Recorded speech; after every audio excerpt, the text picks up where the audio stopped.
What's going on YouTube? It's Jesse coming back to you with another video. And in this video, I want to talk about 6 reasons most people fail with cold email. And they may not be what you think. Before we dive in, as always, make sure to get into the free Facebook group below. We'd love to have you inside where you can network with people that have the same mentality as you, get the hell out of corporate America. And if you want hand-holding, micromanaging support, learning our system, then I recommend you book a free call to potentially enroll into HFM, where we will micromanage you start to finish, making sure you don't make any dumb mistakes. And there's tons of mistakes that you can make. You know, if you mess up your brand, but you have an amazing offer, you're probably not going to close. If you have an amazing brand, but you have a terrible offer, you're probably not going to close either. If you have a shitty templates, if you have a shitty, tools, software, anything, you'll waste months, if not years. Very easily can waste years. Easily. That's what the program's for, is to skip all that, tighten up your business, get it ready, get it perfect, and then you'll learn a system that works for the rest of your life on how to get clients. Now, reason number 1 that you might be failing with cold email is you're not doing follow-up. You send one cold email, and that's that, right? Not even close.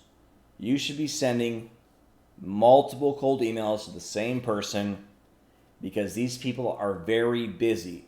You have to understand, they're running multi-6-figure, 7-figure, multi-7-figure, 8-figure businesses, and you send them a little dumbass email. You think they're going to respond the first time? They might. If they're bored, maybe they got a little time in the day they could send a response, but you have to understand these people are very focused on their business, and they have very little time for you to squeeze in.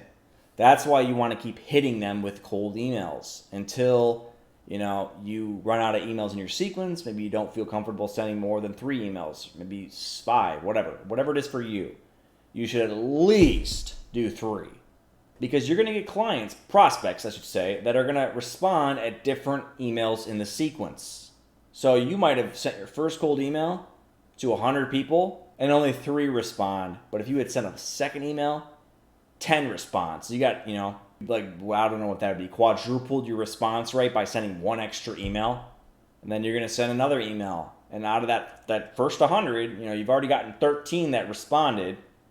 You get another 10. That's the importance of follow-up. And a lot of people cold emailing send 1 email and that's it. Whether it's a laziness issue, they don't want to hit the reply button and reply to that email, or send another follow-up email manually, or they don't know how to set it up with a CRM tool. Whatever it is, it's not your problem. Just do it right and follow up. Number 2, the reason that people fail with cold email is their outreach is cheesy or corny as hell. They try to do some dumbass little thing that they think is going to get the job done. None of these people care. They've never heard of you before in their life. All they care about is what can you do for them. So that's what you should keep your cold emails based upon. What can you give them? What can you offer them? What's a value that you are going to give them? They don't really care about the perfect first line. They don't really care about that. I mean, it is good to have, but the main thing that they care about is what do you have, what do you offer, and how much do I got to pay, basically. Number 3, which is similar to what I just talked about, is no personalization. Now, you don't want a cold email and give no personalization.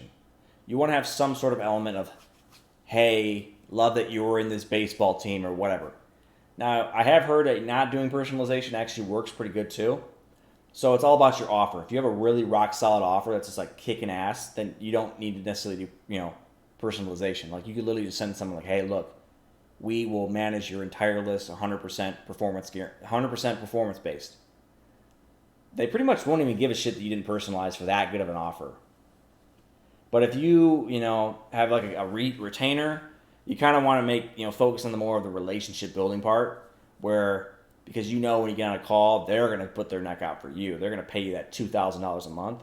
So you kind of got to get on their good side. You get on a call with someone telling them, hey, you don't pay me a dime until I perform. There's a lot less risk for that client. So there's a higher, they're not going to give a shit, but, what's the risk? Let's do it. Number 4 is a bad offer. So these people will cold email. I've gotten plenty of cold emails from people with shitty offers, and I'll never respond to them ever. Why? There's nothing in it for me. It looks like a robot sent it. It looks like they sent that same email to a million other people. They're just spraying and praying, and hopefully I respond. And then when I do respond, they don't give a shit about me until I do. Then they look me up and like, oh, he's this guy. Okay, let's pitch him, right?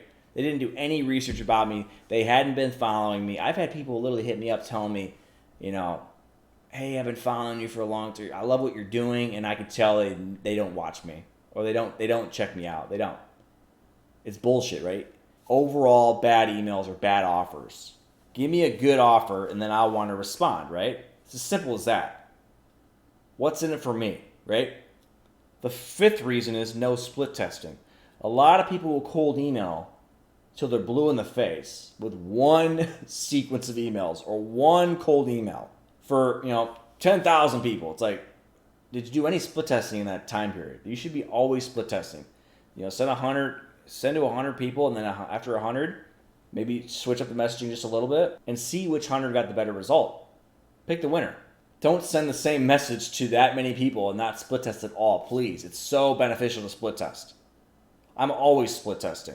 I've never found the perfect email sequence. I found pretty good ones, but there's always room for improvement to increase the response rate. So you should always be split testing. I don't care how small you're doing it. You will always get some sort of data. You might ask, why do people not always split test? Well, there's a certain ROI. These big names that find a specific campaign that's working, they don't want to invest all this money to find a new one if it's already working and making them a shitload of money, right? There's a specific point where you don't really want to invest more time in improving it because it's just so good. It's just working so good. There's no point in trying to fix it because it's already working so good. And the sixth reason most people fail with cold email is simply because their cold emails are way too long. One of the biggest discoveries that I found out was that when I started shortening my cold emails, that's when my responses skyrocketed. When you send them this big, massive email, they're not going to read it. They do not want to read it. Again, back to like the fourth thing, I think it was, it's all about the offer. So when you send these massive emails with bullet points, it's not attractive to the recipients. Keep it short, sweet, to the point. Avoid paragraphs. People are not reading your paragraphs. Max be like 3 mini paragraphs, very small. Like one paragraph is like two sentences. That's it. Not some big text clumps, right? Very, very maximum should be 3. Depending on the email, though. If you're doing a first email, you might want more. But a second email, like, just bump this to the top of your inbox kind of email, that's short. That should be very short. You definitely don't want to keep hitting them with these big paragraph emails. They're going to get annoyed. You want to act like it's just a conversation you're having with them. So those are the 6 main things. To recap, people aren't following up. People are cheesy or corny in their emails. No personalization at all. They're just spraying and praying, which can be good if you have a good offer. But again, most of the time, especially if you're brand new trying to get a retainer deal, you want to add some personalization and start a relationship. Act like you actually care. They might have a bad offer, so they have amazing text files, text or templates, but their offer sucks. They're not split testing at all, so they're just sending the first thing that came out of their head. Or 6, the email's way too long, and no one wants to read that whole thing. Hope you found some value in this video. Make sure to get into our free Facebook group below. We'd love to have you in there, as well as book a free call if you'd like to chat about potentially enrolling into the HFM mentorship program. We'd love to chat with you and see if it's a good fit for your specific situation. And finally, make sure to subscribe and hit the bell notification so you don't miss any of my future videos.